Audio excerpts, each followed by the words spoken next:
大家好，今仔日要甲大家介绍的俗语是嫌戏无请，请戏无嫌。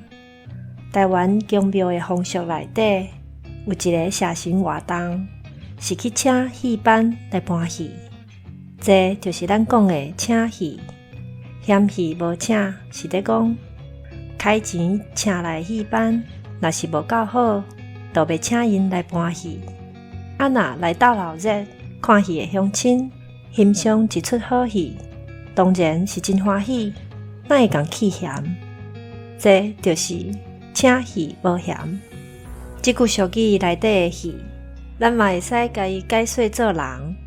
比如讲，头家请新郎的时阵，袂去邀记新郎的能力，若准会邀记，自然袂请伊。以上，感谢收听。